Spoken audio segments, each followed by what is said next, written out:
If it feels good, it means source agrees with that thought. Damn, I'm nervous.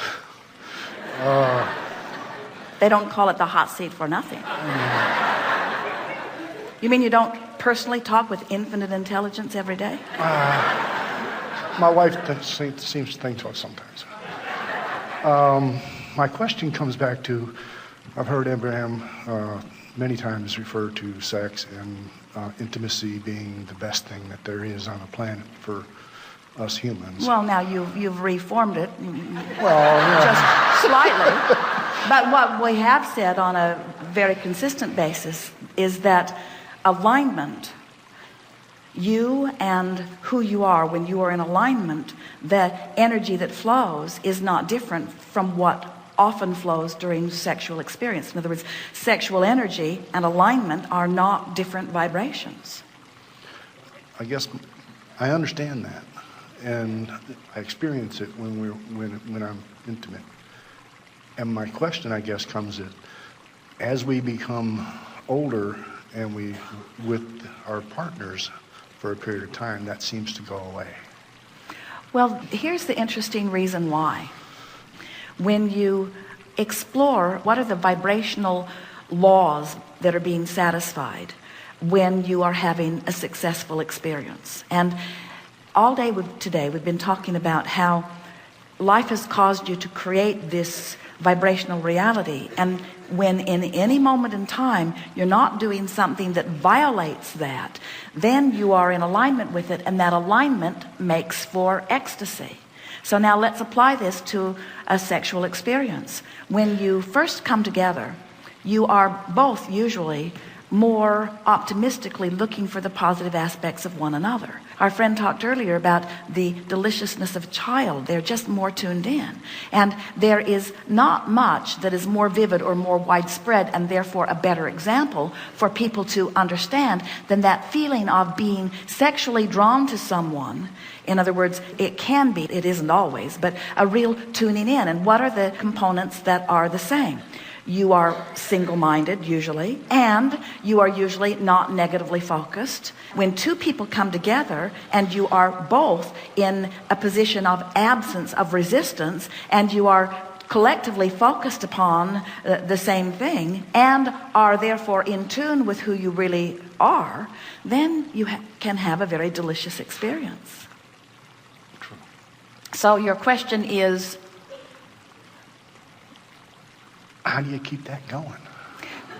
Well, you keep it going. Look at a relationship in general. We talked about this relative to children. Most people, the longer you live, the more you find to fuss and worry about. So if we are putting, and we are, sexual ecstasy in the same category as vibrational alignment, then wouldn't it follow that the same things that cause you to get further and further and further apart from who you really are the same things that would cause any experience, like a sexual experience, to be less exhilarating? Jerry and Esther were in a restaurant last evening, and Esther was watching. She loves to watch people, and there was a table that had little children, and they were having a wonderful time. They were coloring and playing and squealing and misbehaving in the most delightful way. And then there was a table across the way of very elderly people who looked very crabby, who it just seemed that nothing could go well for them. And then across the way were some college students who were at the bar having a very high good time. And Esther commented to Jerry, it's fun to watch them. You can just feel their positive expectation for life. They've got their whole world before them. They're really in a hopeful stance. She liked the feeling of freshness about them. And we say to all of you, it's up to you to keep that freshness alive. But most are experiencing life from these flawed premises such as with time comes decline, and with moving through time there is less joy experienced, and the prime of our life was such and such, and we will you'll reach it and then move past it. And what we're wanting you to understand is that the prime of your life is always in the moment of alignment. That's what prime is. That's what sexual ecstasy is. It's that moment of alignment, you see. And so how you keep it alive is by making lists of positive aspects, by looking for reasons to feel good. A lot of people, what happens to them is that they get into relationships where they find fault and find fault and find fault, and then they think the best thing is to just leave the relationship, and then they go someplace else, and they have that flurry of new interest and excitement, but before they know it, they fall right back into those patterns. The best experience, and we're not trying to talk you into staying with anyone or to moving on. That's not the point that we're making. We're just saying that wherever you are standing, you have the option of coming into alignment with who you are or not. And when you consistently take the option of lining up first and lining up first, then you discover that whatever relationship, wherever you are standing, it continues to blossom and give you everything that you are wanting.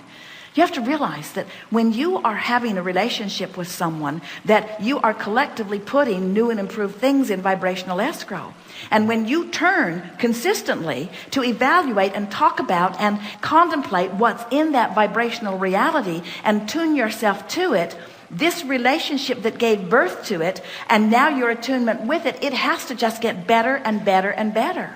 Relationships have ups and downs. You have things you agree on and things you don't agree on. But if you care about how you feel, you must see your partner through the eyes of Source. And if you consistently see your partner through the eyes of Source, then you consistently use your partner as an excuse to line up with Source energy. And when you consistently use someone as your excuse to line up with Source energy, you're going to have a really good relationship with that person.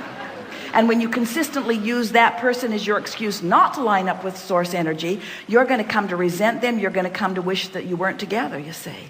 The person, and we mean this in the nicest way, is irrelevant. I hear you. You're just using them as your excuse to line up or not line up. Mm-hmm. And when someone has the very delicious good fortune of being your object of attention and your deliberate reason to line up, oh boy, oh boy, oh boy, are you all in for a glorious, delicious ride. Thanks.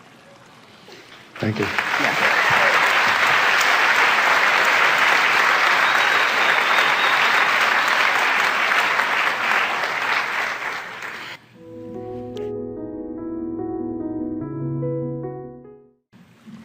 The best relationship to have is one where you say to the other,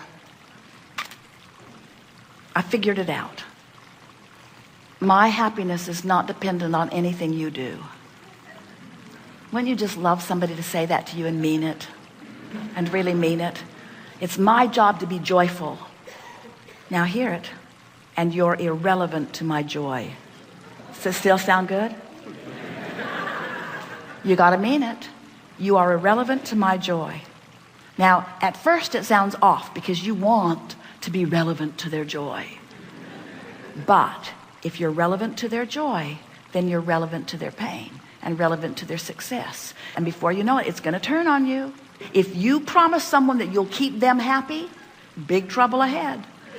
If you'll say to them, it is my absolute promise to you that I will keep myself in vibrational alignment with who I really am, with love itself.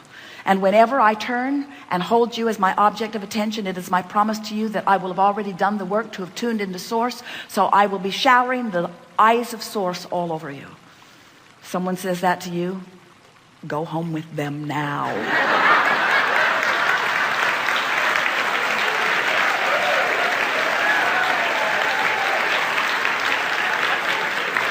But don't tell your friends, because your friends will think they're weird.